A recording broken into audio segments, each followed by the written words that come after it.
Sports. Sam Phelan coming at you live. Another Titans Practice Live here, our final edition as OTAs just wrapped up.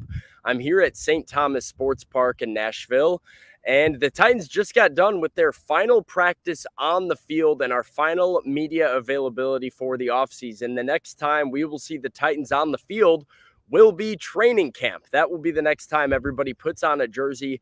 That's the next time the Titans practice as a team.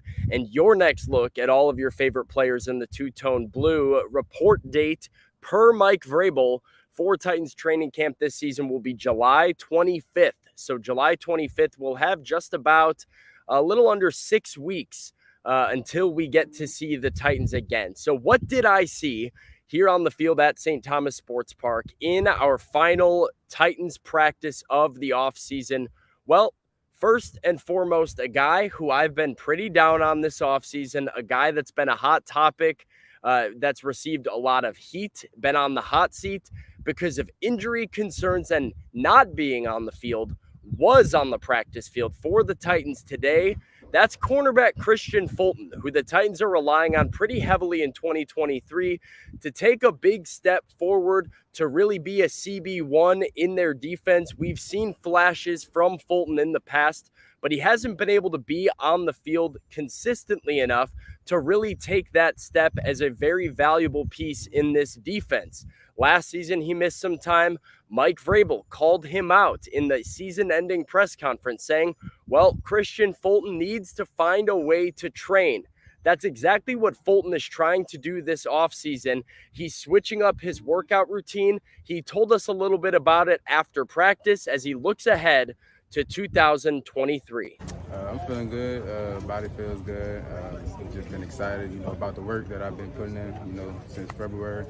And, I'm excited to be back around the team. Been around them the last 2 weeks or so, and everything's been good. The vibe's been great. Just, standing inside, just wanted to get some extra work in the weight room.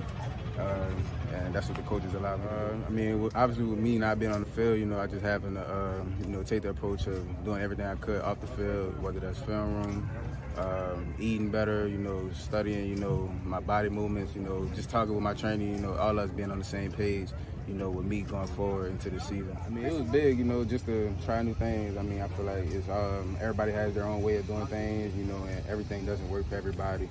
I've been here, the last 2-3 off seasons, and I've had, great time on the field, being here.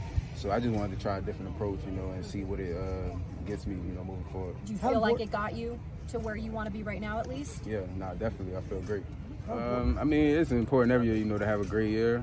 I expect that of myself. So that was just my take on, I wanted to do what I had to do, to make sure I'm there for my team, this upcoming year. I want to be out there. I will be out there 17 games. So that's the approach that I took. He will stay on the field for 17 games. Will be on the field for 17 games is what Kristian Fulton told the media after practice today. Was kind of surprised to see him out there fielding questions, but Fulton wanted to get some things off his chest before packing things up for the summer. Before we get into and really break down everything he said and hear what the head coach of the Titans had to say about Fulton, I want to remind everybody that this show, this Titans Camp Live, is powered by Holiday World. Holiday World was recently voted the top water park in the Midwest, and you can get your tickets at holidayworld.com. Also powered by Nashville Super Speedway, because NASCAR is back in Nashville. Visit nashvillesuperspeedway.com to get your tickets. Okay, Kristian Fulton, you heard him say it. He will be on the field for 17 games, giving some assurances, some confidence out of the Titans DB. And what Kenneth Davidson gets correct is a contract year. Things are on the line, not just for the Titans defense regarding Fulton, but for Fulton himself. He stands to gain more than any player on this team, any player in this defense, and his performance and availability in 2023 will go a long way toward earning that next deal. I thought it was interesting too. Fulton kind of had a polar opposite response to Mike Vrabel's comments about his availability than what we heard from David Long. Mike Vrabel said, I'll remind you, both David Long and Kristian Fulton need to find a way to train before this offseason. David Long responded a little bit offended, said, yeah, I can't believe he said that. He created a narrative about me. Now David Long has signed with the Miami Dolphins, and he's already hurt, dealing with soft tissue injuries. Kristian Fulton, on the other hand, said, look, I'm on the same page as my head coach. I don't take any offense to it. I need to be available. He put his hand up, was fully accountable. Here is Mike Vrabel, asked about Kristian Fulton's training habits, asked about what he's doing this offseason, and how he feels about where his current star corner is. You stated when you started that the 5 weeks away was time that he hadn't done his best work. I didn't say that. Nobody also said that. That's a personal opinion that I probably don't agree with. But it's, we ask every player that you train the way that you're going to play. And when you play a skill position, you have to run. You have to go and open up, and you have to change direction. And it's not 5 yards. It's whenever you have to cut. So there's reactionary movements, D-lineman. There's certain things that are going to be in the job description, and we ask every player. That's why we do the drills that we do. That's why we practice the way that we practice, because we want to practice the same way that we're going to play, and to finish and to try to go get an extra block and protect the guy with the ball, and all those things that we think help us win. So that's the most important thing, is that you're thinking in a manner that you're going to train the way you're going to play. That is Tennessee Titans head coach Mike Vrabel, who is very much in wait-and-see mode about Kristian Fulton. He was asked very bluntly, Coach, how do you feel about Fulton's new methods? Do you think they will work? He said, we'll see during training camp as it plays out and into the season. This is a results-based league, and Kristian Fulton is about to have to put up the results in order to get paid like a true cornerback one.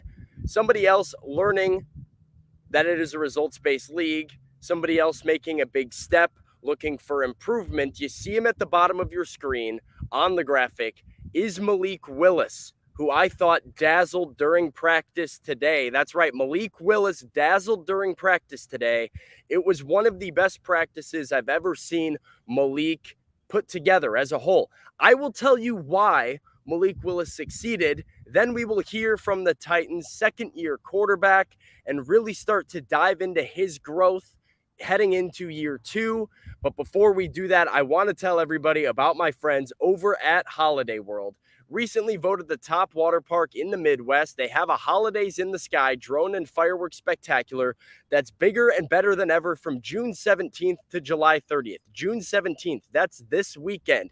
So it's coming and coming quick. 400 LED lit drones, a one-of-a-kind 15-minute show celebrating the 4th of July with soft drinks, parking, sunscreen. Holidays in the Sky is free with admission to the park, and there's fun for the whole family, including some award-winning rides like the Thunderbird, the Voyage, and 3 wooden coasters.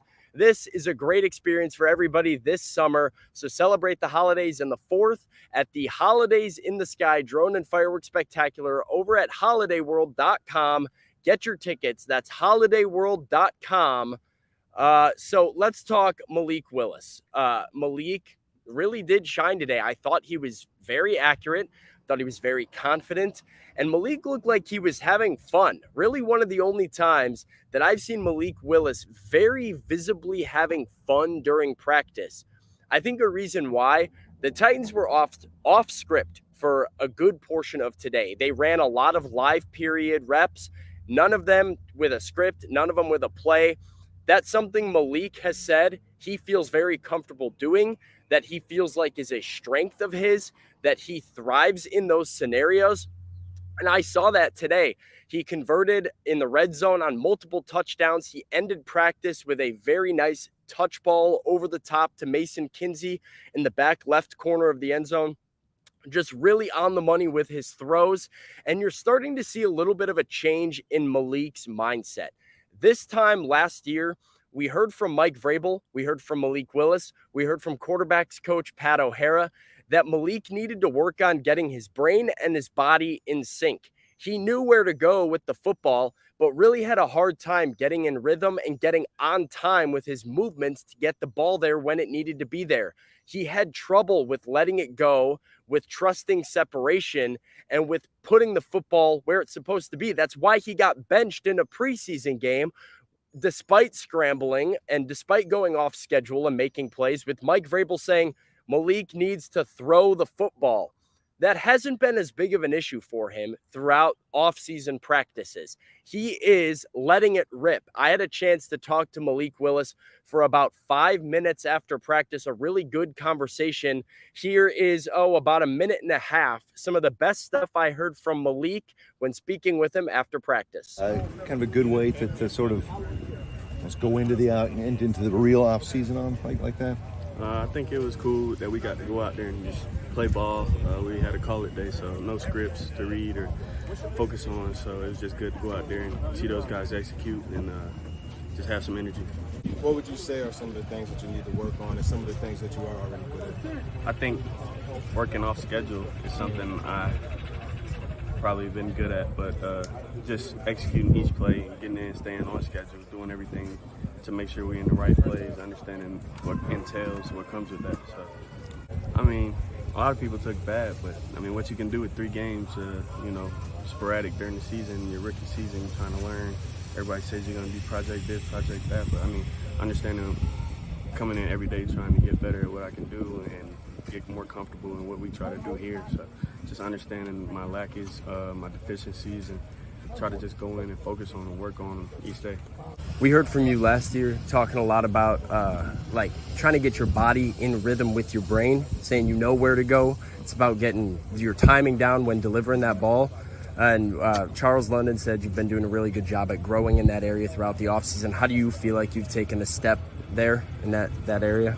I'm just trying to utilize, the ability God's given me and just try to get on rhythm, get, like you say, and that's all playing on schedule. When it's time to throw the ball, let it rip, not see him open, then let it rip. And that just comes with repetition and being comfortable. So, Titans quarterback Malik Willis after practice today talking about what I felt like was a really, really strong day from him. All 3 quarterbacks were on target during the individual period where they were working as a group, kind of working on this little game that they do where they avoid pressure, throw into a net, try and hit a target. All 3 of them did really well. Was able to get some good footage and good video of that.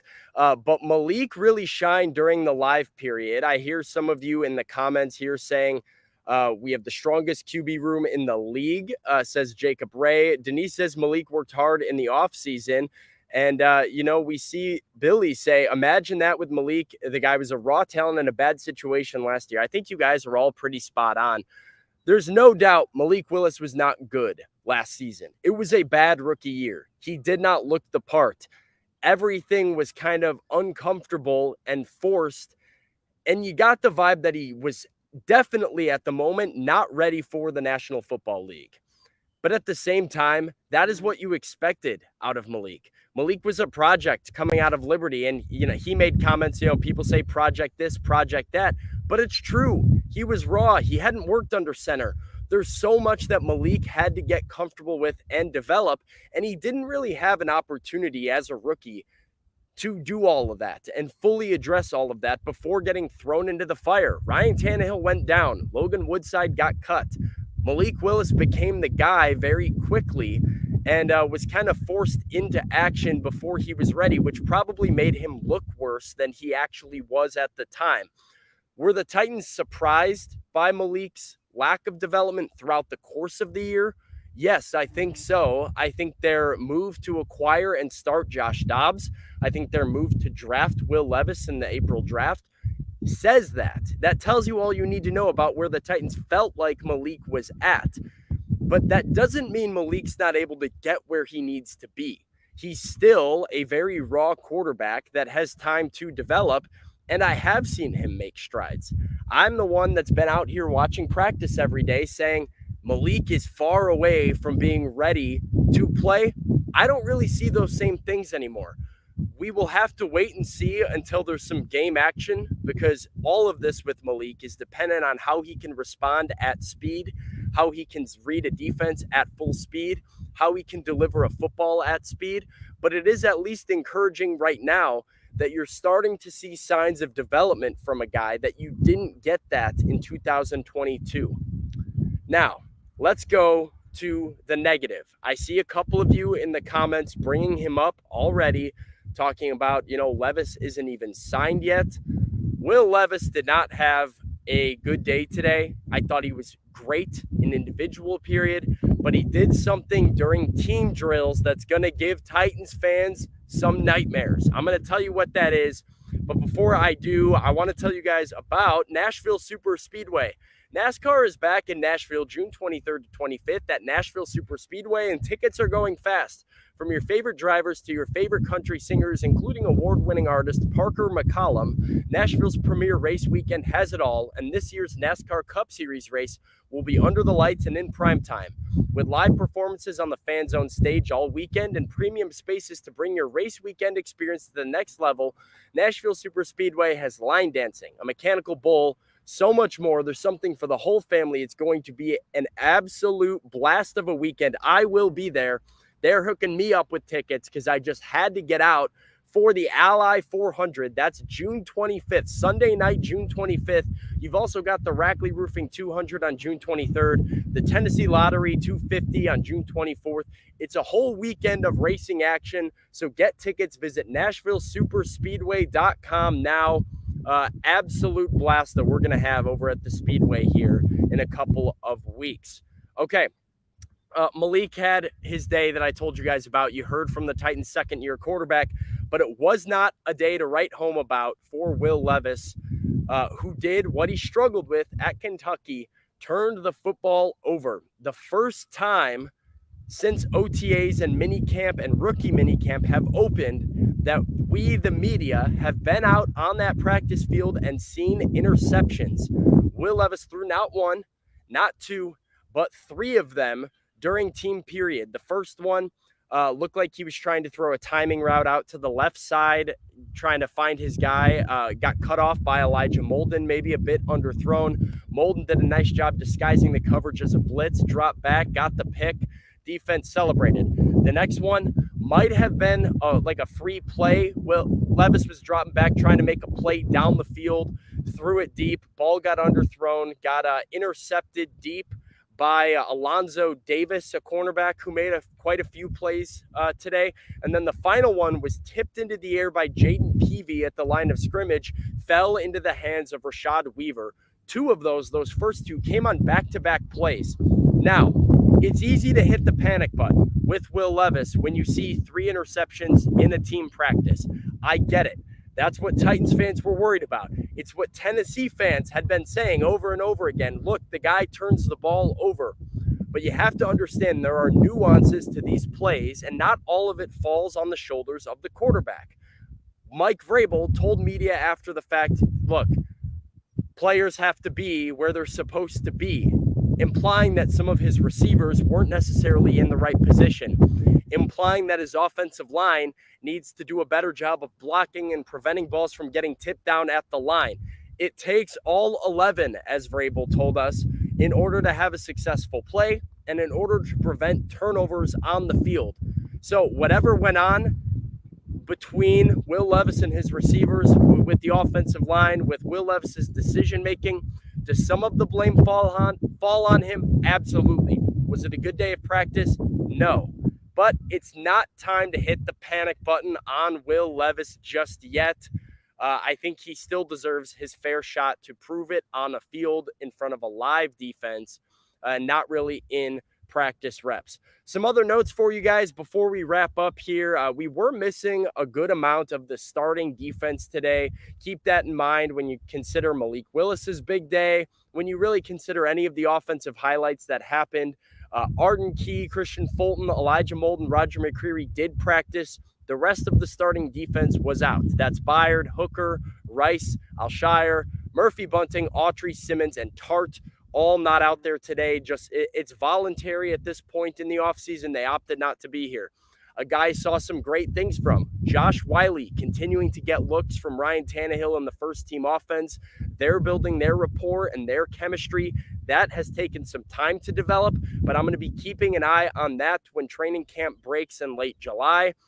Chris Moore made an excellent catch on a deep ball from Levis, elevating over Trey Avery down the field, about a 50-yard gain, made a contested catch. And then lastly, it's that guy I mentioned earlier, Alonzo Davis, might also hear him referred to as LJ Davis. UDFA out of Northern Arizona was all over the football today, made a bunch of plays. He was, I think, 2 PBUs, an interception, and a tight coverage on a third down that forced an incompletion. Great day for Alonzo Davis. Keep an eye on him when camp starts. He's earned himself a contract and an invite to training camp, so maybe he can earn himself a spot on the 53-man roster too. We've seen the Titans in recent years keep some of those undrafted corners, Trey Avery being the most recent example. So that's all for me from St. Thomas Sports Park. A bit of a longer live show today. Make sure you like the show. Before you go, please just like the show. Hit the thumbs up button. That helps me out so much. So like it. This is our last edition of the Titans OTAs Live, but that doesn't mean we're stopping with the content. A2ZSports.com. We will have articles, we will have videos, we will have live shows and coverage of the Titans all off season. So keep it peeled there, and I will see you guys next time.